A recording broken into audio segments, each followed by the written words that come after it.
Within the tapestry of human history, woven with myth and legend, do threads of forgotten truth remain? Could our distant ancestors have possessed a knowledge we now deem impossible, commanding celestial gateways that allowed passage from one world to another? The pursuit of this question inevitably leads the curious to a quiet corner of Sri Lanka, to a place known as Ranmasu Uyana. Here, nestled in ancient earth, lies an artifact that, according to one breathtaking theory, may be a gateway to another dimension. The past is not dead here, it breathes. To walk through Anuradhapura is to step into a bygone era.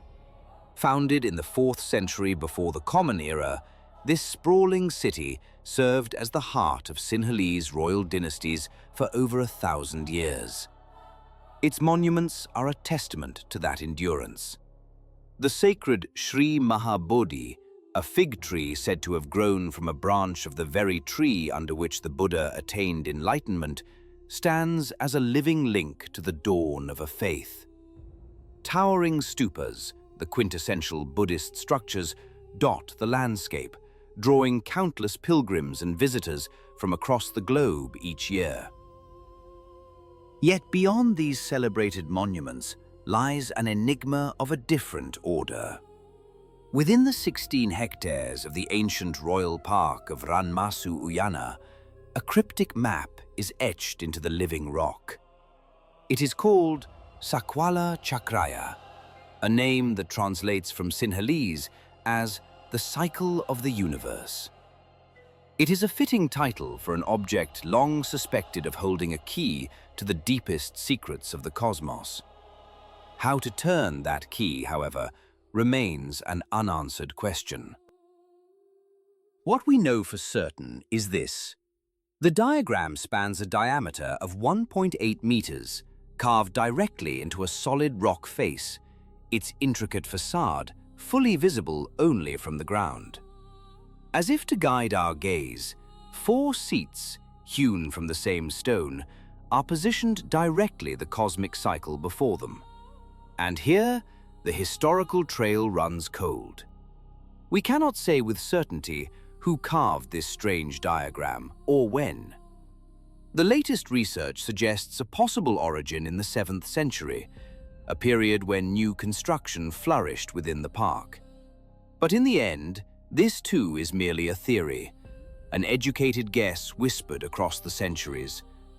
The stone itself offers no confession, guarding its purpose with an unyielding silence that continues to baffle the modern mind. In the vast annals of history, there is a profound silence. Not a single ancient text, not one royal inscription, so much as whispers the name Sakwala Chakraya. Carved into the unyielding stone of Sri Lanka, this artifact exists in a historical void, its purpose and even its contemporary name lost to the centuries. It is an object without a story, a silent witness to a forgotten age. Despite this complete absence of primary sources, modern investigation has begun to peel back the layers of its enigma. The first and most startling discovery is its absolute singularity. The motifs etched into its surface are a dramatic departure from all known iconography of the historical Anuradhapura period. Between the 3rd and 10th centuries of our era, a rich visual language flourished across the island. Yet we can find no other carving, no other artifact that can be reasonably compared to this work. It stands utterly alone. To gaze upon this stone chart is to confront a cryptic blueprint. Its design is built upon a foundation of 7 concentric circles, a cosmic mandala meticulously partitioned by a grid of parallel horizontal and vertical lines. Within this geometric framework lie smaller rectangular chambers, each enclosing a circle marked with a cross, symbols that resist any simple explanation. But the geometry is only the beginning. The artist incorporated other, stranger motifs. There are shapes that evoke terrestrial tools, bows, arrows, perhaps even ceremonial umbrellas. And then, in the outermost ring, the world shifts from the abstract to the aquatic. Here, the artist has immortalized the creatures of the deep, conch shells, graceful fish, and ancient turtles. And now comes the part no one talks about. But this is where the real mystery begins. All swimming in an eternal stony ocean. Herein lies the core of the puzzle. How is it that none of these patterns, none of these creatures, align with the typical Buddhist iconography of the era? When we compare the Sakwala Chakraya to the celebrated Sandakada Pahana, or moonstones, found at the entrances of Anuradhapura's monasteries, the contrast is jarring. Those semicircular stone slabs are rich with familiar symbolism, processions of elephants and lions, and intricate floral patterns of the sacred lotus. The Sakwala Chakraya shares none of this. Its visual vocabulary is alien, a language for which we have no dictionary, a uniqueness that has left generations of researchers in a state of profound explanatory distress.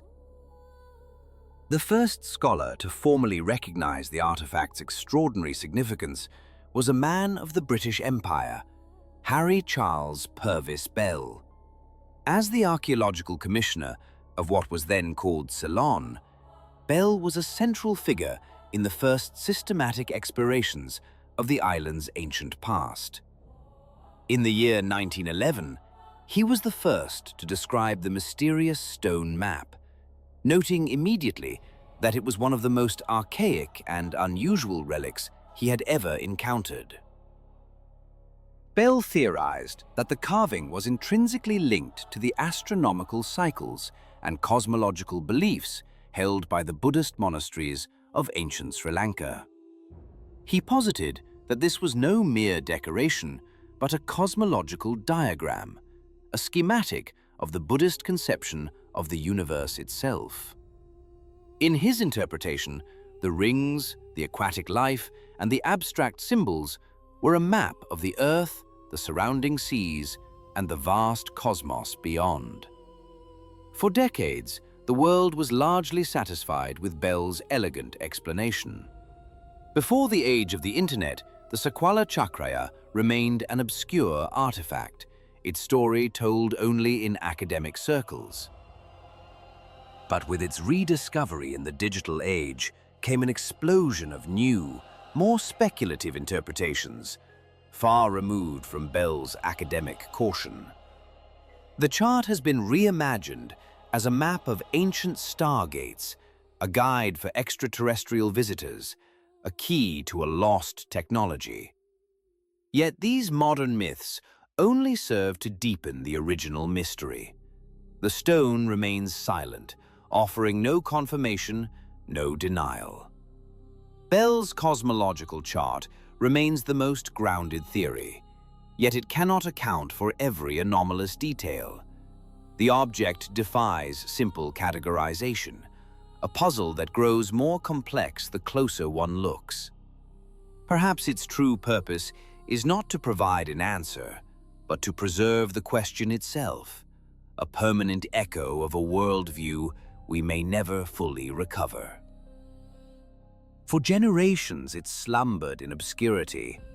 A curious etching upon a rock face passed by without a second glance, its intricate patterns dismissed by the very people who lived in its shadow.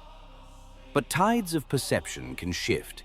Today, a current of scholarly inquiry and global fascination has swept over this once forgotten place, transforming it from a local secret into a site of international significance. In the wake of the collapse of the great Anuradhapura kingdom, this entire landscape— And now comes the part no one talks about. But this is where the real mystery begins. fell into a long, silent slumber, untouched and largely unseen. Now it has reawakened, a keystone of the nation's archaeological heritage and a magnet for visitors from across the globe. Yet, not every corner of this ancient city yields its secrets willingly. The most sacred temple grounds remain veiled by dense jungle, their access carefully controlled, their mysteries preserved. But where official access ends, human curiosity finds other paths. In the fertile ground of the digital age, where countless images of the carving are shared in an instant across 1,000 platforms, the artifact known as the Sakwala Chakraya has become a legend. And from this legend, a far more radical narrative has emerged, an alternative theory that discards earthly explanations entirely. It posits that this is no mere carving, but a device of unimaginable power, a fully functional Stargate, a celestial portal which, once activated, would grant passage across the cosmos in the blink of an eye.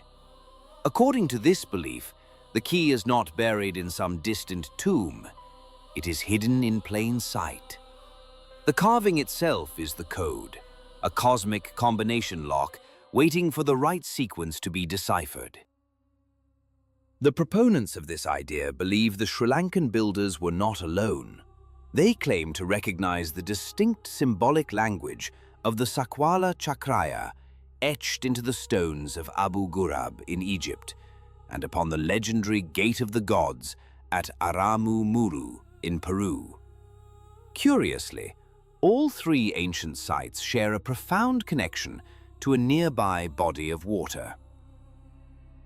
The narrative deepens, drawing in a silent, monolithic witness, Danegala, a 280-meter rock formation rising from the jungle near Polonnaruwa, known locally as Alien Mountain. It has become a pilgrimage site not only for hikers, but for dedicated UFO enthusiasts. Its summit, an almost perfect flattened circle, stands in stark defiance of natural erosion, suggesting to some the engineered precision of a landing platform for extraterrestrial craft. Local lore and more thunder and more falling stars from the heavens than any other in the region. But must the answer lie amongst the stars? Or is there a more terrestrial way to decipher the Sakwala Chakraya? Within the measured halls of academia, such cosmic leaps of faith are met with a disciplined skepticism, where some see a portal to Adyet no less significant. She argues that the carving is not an operational device, but rather a design, a blueprint, a template perhaps for a grand physical construction now lost to time, or a schematic of the universe as the ancients understood it.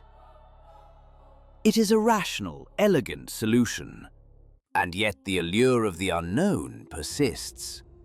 The truth may be that the carving's greatest power lies not in its ability to open gateways to other worlds, but in its capacity to open a gateway into our own imagination, forcing us to question what we believe, what we know, and the enduring human need to find our place among the stars.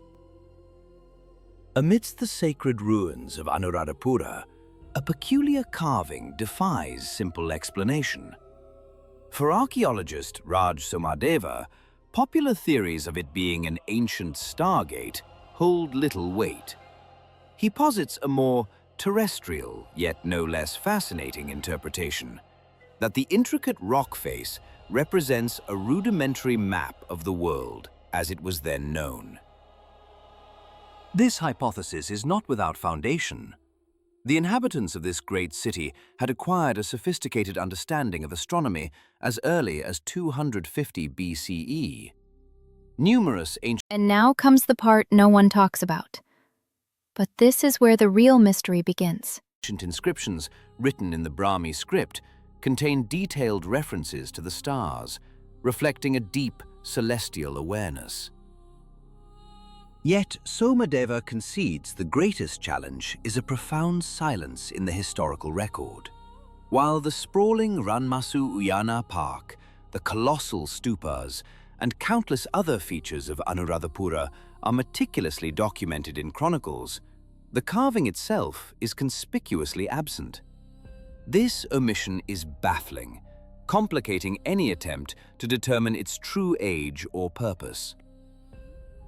Into this void of evidence, another theory emerges, one woven from myth. It claims the carving is far older, reaching back 5,000 years, and is inextricably linked to the legendary demon king, Ravana. The stone remains mute, offering no definitive answers. It is a stark reminder that where the clear voice of history falls silent, the resonant echo of legend will always rise to fill the void.